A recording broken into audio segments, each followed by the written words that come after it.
우리에게 준 하나님의 말씀은 구약성경 사무엘상 10장 18절에서 27절의 말씀입니다. 이스라엘 자손에게 이르되 이스라엘 하나님 여호와께서 이같이 말씀하시기를 내가 이스라엘을 애굽에서 인도하여 내고 너희를 애굽인의 손과 너희를 압제하는 모든 나라의 손에서 건져내었느니라 하셨거늘 너희는 너희를 모든 재상과 고통 중에서 친히 구원하여 내신 너희 하나님을 오늘 버리고 이르기를 우리 위에 왕을 세우라 하는도다. 그런즉 이제 너희의 지파대로 1000명씩 여호와 앞에 나오라 하고 사무엘이 이에 이스라엘 모든 지파를 가까이 오게 하였더니 베냐민 지파가 뽑혔고 베냐민 지파를 그들의 가족별로 가까이 오게 하였더니 마드리의 가족이 뽑혔고 그 중에서 기스의 아들 사울이 뽑혔으나 그를 찾아도 찾지 못한지다. 그러므로 그들이 또 여호와께 묻되 그 사람이 여기 왔나이까? 여호와께서 대답하시되 그가 진보다리들 사이에 숨었느니라 하셨더라. 그들이 달려가서 거기서 그를 데려오매 그가 백성 중에 서니 다른 사람보다 어깨 위만큼 컸더라. 사무엘이 모든 백성에게 이르되 너희는 여호와께서 택하신 자를 보느냐? 모든 백성 중에 짝할 리가 없느니라 하니 모든 백성이 왕의 만세를 외쳐 부르니라.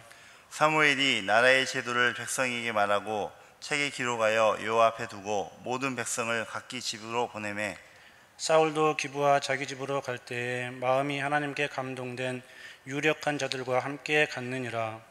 어떤 불량배는 이르되 이 사람이 어떻게 우리를 구원하겠느냐 하고 멸시하며 예물을 바치지 아니하였으나 그는 잠잠하였더라. 아멘. 추락하는 것은 날개가 있다, 이런 이야기가 있습니다. 어떤 영화의 제목인 것 같기도 한데요, 실상은 그리스 로마 신화에서 이카로스라고 하는 사람이 있는데 그 아버지 다이달로스, 미노스 왕의 미움을 받아서 크레타 섬을 빠져나갈 수 없는 그런 벌을 받게 됩니다. 그런데 크레타를 탈출하기로 결심하고 새 날개에서 깃털을 모아서 실로 엮고 그리고 밀랍을 발라서 날개를 만들었습니다. 그래서 다이달로스는 아들 이카로스에게 날개를 달아주면서 비행 연습을 시키고 함께 탈출할 계획을 세웁니다. 아들에게 이렇게 얘기합니다.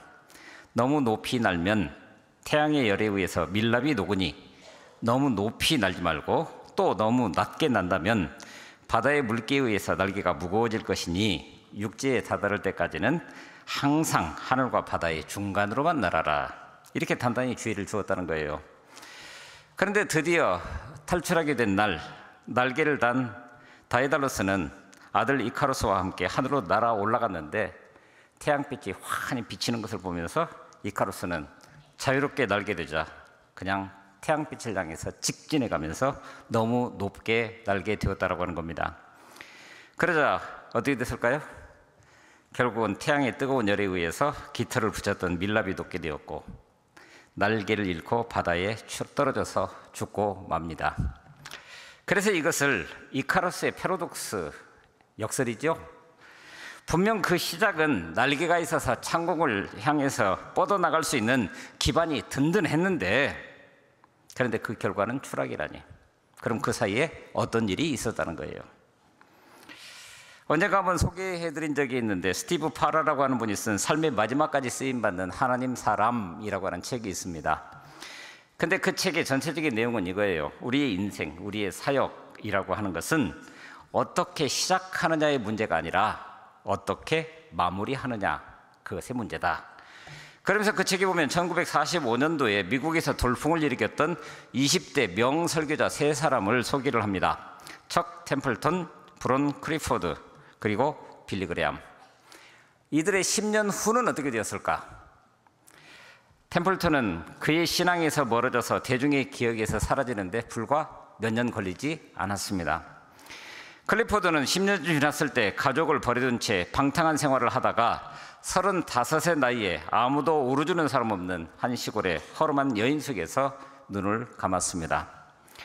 오직 빌리 그레암만이 폭발적으로 사역의 전면에 나섰고 그것은 당대만이 아니라 그가 하나님 앞에 부름을 받는 몇 년 전까지도, 그래서 그가 미국 전역뿐만 아니라 전 세계에 미친 영향은 새삼스레 설명이 필요 없을 정도이다 라고 평가할 수 있습니다. 20대에 열정적으로 쓰임받았던 10명 중에 오직 1명, 바로 그 한 명만의 삶이 마지막까지 쓰임 받았다라고 한다면 오늘 우리는 과연 어떨까? 이스라엘의 첫 번째 왕 사울의 경우는 어떠했을까요? 가장 좋은 것은 시작만큼이나 마무리 짓는 그 순간에도 그 열매가 풍성해야 하지 않겠느냐, 이거겠죠? 자, 오늘 본문을 한번 보십시다. 오늘 본문 18절 19절을 보게 되면은 맨 마지막 부분에 가서 하셨거늘 하나님께서 말씀하십니다. 애굽에서부터 여기까지 오는 동안에 너희들이 어떤 것을 보고 듣고 경험하며 살았는가? 너희는 너희를 모든 재난과 고통 중에서 친히 구원해내신 너희의 하나님을 오늘 버리고 이르기를 우리 위에 왕을 세우라 하는도다. 여러분, 이스라엘 백성들, 내 백성을 향해서 이렇게 말씀하시는 하나님의 마음 아픔이 느껴지십니까? 이 이야기는 바로 앞에 나와 있는 사무엘상 8장에서 일이 벌어집니다. 백성들이 한결같이 사무엘에게 몰려와서 모든 나라와 같이 우리에게도 왕을 세워 우리를 다스리게 하소서라고 간청합니다. 그런데 사무엘은 바로 그 순간에도 아버지 하나님을 머릿속에 기억하면서 그것을 기뻐하지 아니하여 여호와께 기도합니다. 그러자 여호와께서 사무엘에게 말씀하십니다. 백성이 네게 한 말을 다 들어주어라. 이는 그들이 너를 버림이 아니오 나를 버려서 자기들의 왕이 되지 못하게 하려 함이라. 하나님의 손에서 벗어나서 자신들 눈에 보기에 이방인들은 나름대로 시스템을 가지고 있고 거기에 왕이라는 제도가 있어서 튼튼하더라는 거예요. 여러 가지로 경제적으로 모든 면에서 좋더라는 거예요. 그런데 하나님은 이스라엘 백성들을 여전히 내 백성이라고 부르시고 있는데요. 내 백성이라고. 그래서 이런 본문을 볼 때마다 일방적인 사랑이자 마치 아버지의 집을 떠난 탕자를 기다리시는 그 아버지의 모습, 그 사랑, 바로 우리 하나님 아버지의 마음 아픔을 그러나 끝까지 기다리시는 그런 모습을 보고 있다고 하는 겁니다. 그렇게 해서 하나님께서는 어쨌든 사무엘을 통해서 이스라엘의 왕을 세우십니다. 어떻게 해요? 제비뽑기라는 방식을 통해서요. 근데 이 제비뽑기라는 방식을 통해서도 하나님은 그들에게 주고 싶은 메시지가 있었다고 하는 겁니다. 보십시오. 각 지파에서 1000명씩 앞으로 나올 정도면은 적어도 12,000명 이상의 이스라엘 백성들이 미스바에 모였다는 것을 말합니다. 각 지파를 대표해서 나온 사람들이 제비를 뽑았으니 기회는 모두에게 균등하게 주어졌기 때문에 나중에 불만이 터지고 뭐하고 한다 할지라도 모두 다 결과에 승복할 수 있도록 그렇게 했음을 알 수 있습니다. 물론 이 제비뽑기라는 방식이 구체적으로는 어떻게 진행되었는지 본문에 기록되어 있지 않기 때문에 잘 알 수는 없지만, 그런데 출애굽기 28장 30절에 나온 그대로 보면은 제사장의 판결 흉패 안에 있는 우림과 둠밈으로 제비를 뽑아 정하는 방법이었을 것이라고 우리는 추측해 볼 수 있습니다. 히브리어로 우림과 둠밈이라고 하는 말 그 자체가 각각 저주와 완전함이라고 하는 뜻을 가지고 있는 것으로 보아서 어떤 결정을 위해 이 우림과 둠밈으로 제비를 뽑을 때 우림이 뽑혔다고 한다면 반대일 것이고 둠밈은 찬성을 의미했을 것입니다. 그러므로 비록 사람들이 각 지파 가문을 대표해서 제비를 뽑아서 베냐민 지파가 뽑혔고 베냐민 지파 중에서 한 가문이 뽑혔고 그리고 마침내 사울이 뽑힌 것은 그저 우연이나 운이 아니라 누가 보더라도 하나님이 개입하셨다라고 하는 것을 인정할 수밖에 없었다라고 하는 것입니다. 그래서 이것이 전통이 되어서 잠언에 보게 되면은 제비는 사람이 뽑으나 모든 일을 작정하기는 여호와께 있느니라. 누구에게나 통용되는 그런 말이었다라고 하는 거예요. 보십시오. 왕을 세우신 분이 누구라고요? 백성들이 간청해서 세운 것이 아니라 그 말씀을 들으시고 하나님께서 제한적으로 허락하셨다라고 하는 거예요. 자, 24절로 넘어가 봅니다. 왕이 뽑혔습니다. 이윽고 사무엘이 백성에게 말합니다. 하나님께서 택하신 사람을 잘 보십시오. 최고입니다. 온 나라에 이만한 사람이 없습니다. 그러자 백성이 크게 함성을 질렀다. 우리 왕 만세. 유진 피터슨이 새롭게 번역한 메시지 성경에 보면 오늘 우리가 이해하기 쉽도록 그렇게 이야기를 진행하고 있습니다. 하나님이 택하신 사람이라고, 그리고 백성들은 우리 왕 만세하면서 환호하고 있는 이 모습 대단했겠죠? 사울의 용모는 준수했고 그 키는 다른 사람보다도 어깨 위만큼 더 컸습니다.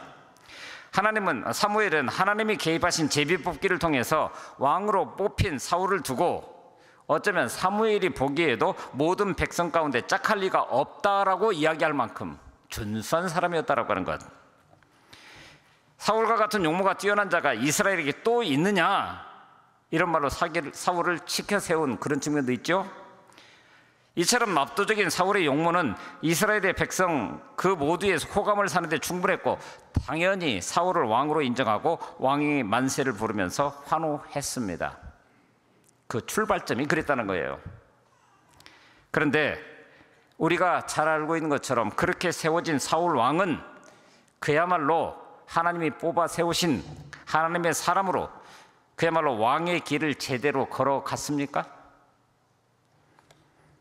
바로 뒤에 이어지는 사무엘상 13장 14절을 보게 되면은 지금은 왕의 나라가 길지 못할 것이라 여호와께서 왕에게 명령하신 바를 왕이 지키지 아니하였으므로 여호와께서 그의 마음에 맞는 사람을 구하여 여호와께서 그를 그의 백성의 지도자로 삼으셨느니라. 여러분 보십시오.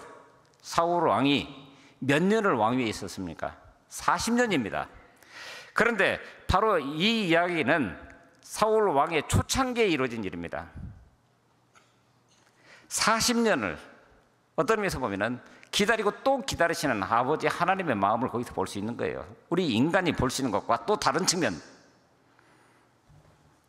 그런데 어쩌다가 그렇게 됐을까요? 어쩌다가. 세상의 모든 것을 가졌지만 정작 자신은 행복을 느끼지 못하는 한 왕이 있었습니다. 그런데 어느 날 왕은 주방을 근처를 지나가다가 한 요리사가 행복한 얼굴로 휘파람을 불면서 채소 다듬으며 먹거리를 준비하고 있는 모습을 보게 됐습니다. 왕은 그 요리사를 불러서 그렇게 행복할 수 있는 비결이 도대체 뭐냐고 물었습니다. 그러자 그는 이렇게 답합니다. 폐하, 저는 말단 요리사에 불과하지만 제 아내와 아이를 먹여 살릴 수 있고 비바람 피할 수 있는 집 한 칸과 배를 불릴 수 있는 따뜻한 음식들이 늘 준비됩니다. 게다가 아무리 보잘것없는 물건을 가져가도 제 가족은 기뻐합니다. 그런 가족으로 인해서 세상을 살아갈 힘을 얻으니 당연히 기쁘고 행복할 수밖에요. 왕은 이 요리사의 이 말에 감탄을 하면서 이제 한 재상을 또 만나게 됩니다. 재상을 만나자마자 그 요리사에 관해서 이야기를 해줬습니다. 이런 사람이, 이런 행복한 사람이 어디 있냐고. 그러자 재상이 빙그레 웃으면서 이렇게 얘기를 합니다. 폐하, 아마도 그 요리사가 아직 99의 노예가 되지 않았나 보지요. 99의 노예? 도대체 그게 뭔가? 그러자 재상이 이렇게 말합니다. 폐하, 99의 노예가 무엇인지 알고 싶으시다면 가죽 주머니에 금화 99개를 넣어서 요리사의 집 앞에 한번 가져다 두어 보시지요. 그날 저녁 왕은 재상의 말대로 금화 99개가 든 주머니를 요리사의 집 대문 앞에다가 놔두고 멀리서 지켜볼 수 있도록 사람을 붙여놓았습니다. 하루 일과를 마치고 집으로 돌아온 요리사는 당연히 집 앞에 있는 그 주머니를 발견을 했고 열어보니 번쩍번쩍하는 금화. 그래서 얼른 집 안으로 갖고 들어가서 아니나 다를까 금화를 세기 시작을 합니다. 당연히 금화는 99개였습니다. 그러다 요리사는 어디서 한 입이 떨어졌나? 세보고 그러더니 돈이 놓여있던 자리부터 자신이 방 안에 오는 사이에 혹시 떨어지지 않았나 샅샅이 뒤지기 시작을 합니다. 금화 보이지 않았죠. 그런데 놀랍게도 그 순간이 지나고 나자 그는 마음속에 이런 생각을 갖게 됐습니다. 열심히 일해서 100개를 채워야겠다. 그 다음날부터 그는 아침 식사도 제대로 하지 않고 출근해서 미친 듯이 일에 몰두했습니다. 예전처럼 콧노래를 부르거나 휘파람을 불지도 않았습니다. 얼마나 일에 몰입했던지 왕이 자신을 몰래 지켜보고 있다는 것도 알아채지 못할 정도로 어제의 즐겁고 행복한 모습이 완전히 사라진 요리사를 보면서 왕은 크게 놀랐습니다. 아니, 금화가 생겼는데 그것도 99개나 어떻게 어제보다도 더 행복하지 못하고 저렇게 일에 매몰되면서 오히려 내가 보기에도 측은할 정도로 불행한 삶을 살아가고 있는 건지. 그래서 왕은 재상을 불러서 그 이유를 물었습니다. 그러자 재상이 이렇게 대답합니다. 폐하, 그 요리사는 이제 99의 노예가 되었습니다. 그러면서 그 99의 노예란 가진 것이 아무리 많아도 만족하지 못하고 부족한 하나를 채워서 100을 만들기 위해서 사력을 다해 무엇인가에 매달리는 그런 사람을 말합니다. 자, 여러분 어떻습니까? 왕이 되고 나서 시간이 지나갈수록 사울이 그러지 않았나요? 하나님께서 그를 왕으로 세우셨습니다. 이스라엘에다 전부를 주었습니다. 그리고 그 나라를 통치할 수 있도록. 그런데 어떻게 해서 40년 왕위에 있는 초창기부터 더 움켜쥐기 위해서, 내 것을 만들어가기 위해서 결국은 하나님의 뜻으로부터 너무나 멀리 떨어져 갈 수밖에 없었느냐라고 하는 거예요.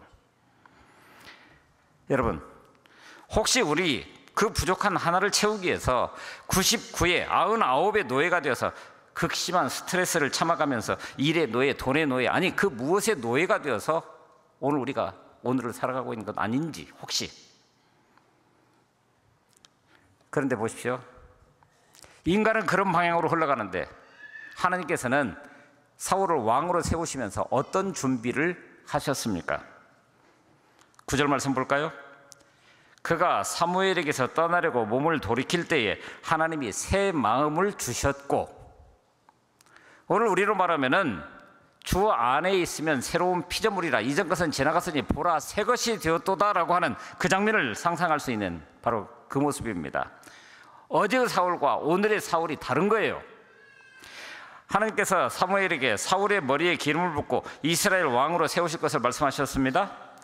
우리가 잘 아시는 것처럼 이스라엘 사람들에게는 왕을 세울 때와 선지자를 세울 때 그리고 제사장을 세울 때 머리에 기름을 부었습니다. 여기 기름을 붓는다는 것은 왕으로 세운다는 또는 제사장으로 선지자로 세운다라고 하는 것을 만박에 보여주는 중요한 상징이기도 하지만 본질적으로 기름을 붓는다라고 하는 것은 하나님의 영으로 충만하여 기름 부음 받은 그 일을 감당할 만한 힘과 능력을 하나님께서 주신다라고 하는 것을 우리에게 있는 그대로 보여주는 것을 말합니다. 그래서 사울의 경우를 통해서 볼 수 있는 것처럼 오늘 우리 역시 우리 스스로를 좀 잠깐 멈춰서서 판단해 보고 지금 우리가 제자리에 서 있는가 한번 볼 수 있어야 됩니다. 우리는 그야말로 경쟁사회 속에서 미래에 대한 염려와 두려움 가운데 살아갑니다.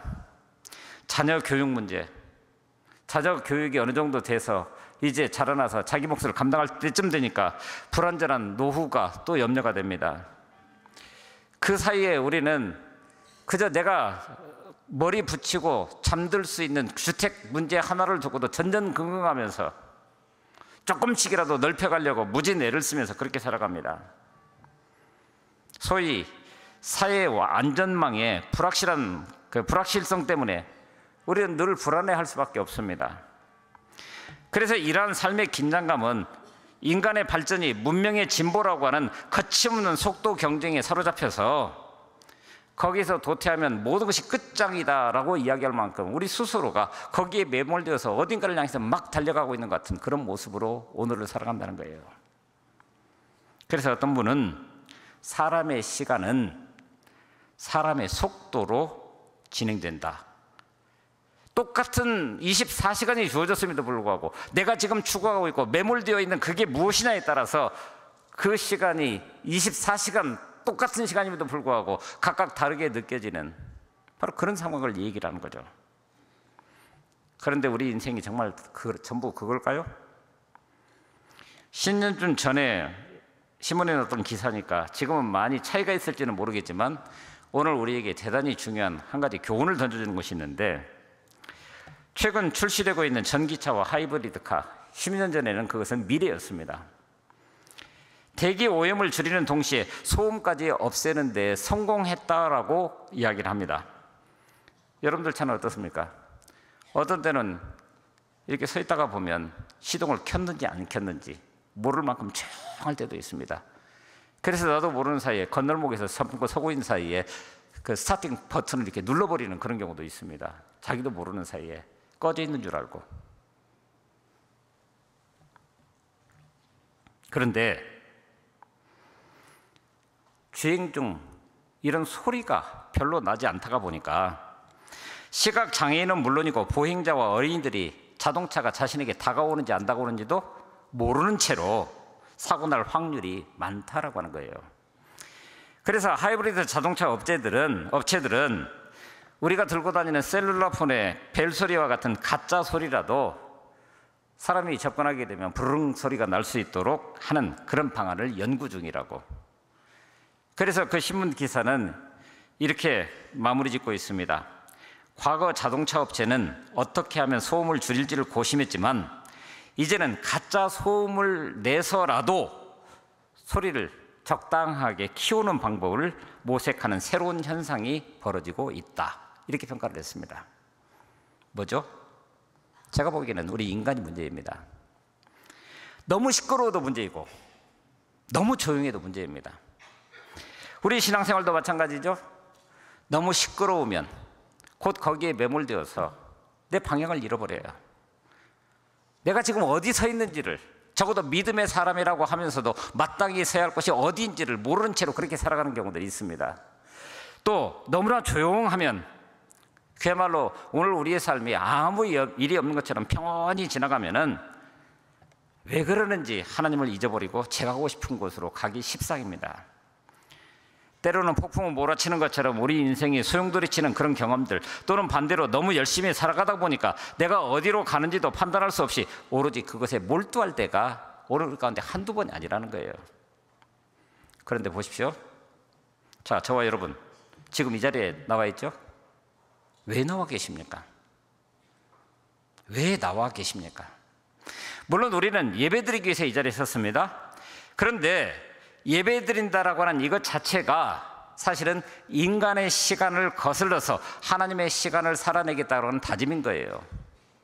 보십시오. 흘러가는 시간 중에서 이 시간은 하나님 앞에 서는 시간이라고 정해놓고 나 스스로가 세상 모든 사람들이 어떤 방식으로 살아가든 그것에 상관없이 이 시간은 하나님 앞에 서는 순간 오늘 우리는 인간의 시간이 아니라 이미 하나님의 시간을 살아가고 있는 이 순간이라는 거예요. 그러니 만일 이런 시간도 없이 살아간다고 한다면, 다른 말로 속도가 빠르면 정작 내가 보아야 할 것을 보지 못하고 들어야 할 것을 듣지 못하는 게 당연한 것처럼 여겨지겠죠. 그러니 우리가 나갈 방향을 잡기가 얼마나 힘들겠습니까? 당연히 적어도 우리가 믿음의 사람이라고 하면서 하나님이 말씀하시고자 하는 그 음성을 듣고 지금 내가 가는 이 길이 합당한가 판단하기도 쉽지 않을 겁니다. 이런 일이 반복되다가 보면은 우리는 어느새 하나님과의 본질적인 관계, 바로 그 운동력을 잃어버리고 다른 타성에 붙은 어떤 힘에 의해서 오늘 우리의 삶이 그렇게 이끌려 가고 있는 것 아닌가요? 그런데 놀랍게도 하나님은 우리가 목표를 잃어버리고 그러니 어디로 가는지도 모르고 무작정 질주하는 그런 삶 오늘 우리에게 허락하지 않으십니다. 그래서 언제든지 내가 서 있는 자리를 확인하는 그 순간 돌이켜서 하나님을 향해서 설 수 있도록 오늘 우리를 이끄신다라고 하는 거예요. 오늘 본문 볼까요? 10절, 하나님의 영이 사울에게 크게 임함으로 할 일을 하라는 거예요. 그것뿐입니까? 오늘 본문을 마무리 짓고 있는 26절에 보면은 사울도 기브와 자기 집으로 갈 때에 마음이 하나님께 감동된 유력한 자들과 함께 갔다라고 본문은 분명히 말합니다. 뭐죠? 안전방을 하나님께서 쳐주시는 거예요. 한마디로 사울을 왕으로 세우실 때 하나님께서는 이미 사울이 왕의 길을 걸을 수 있도록 예비하셨다라고 하는 것을 우리에게 있는 것대로 보여줍니다. 그런데 사울 왕은 왕이 되고 시간이 지나갈수록 어디로 가야 할지를 모르고 그저 무한 질주하는 것 같은 그런 삶을 살아가고 있었습니다. 그게 왕으로서 마땅히 가야 할 길인 것처럼. 여러분, 그래서 우리 한번 기억할 수 있어야 됩니다. 저와 여러분 모두가 남보다 내가 더 잘하는 것이 있어서, 남보다 내가 더 많이 가진 것이 있어서 하나님께서 나를 택하여 세우신 것이 아닙니다. 아니, 하나님은 일방적으로 오늘 우리를 부르셨고 그래서 우리가 지금 여기 있는 겁니다.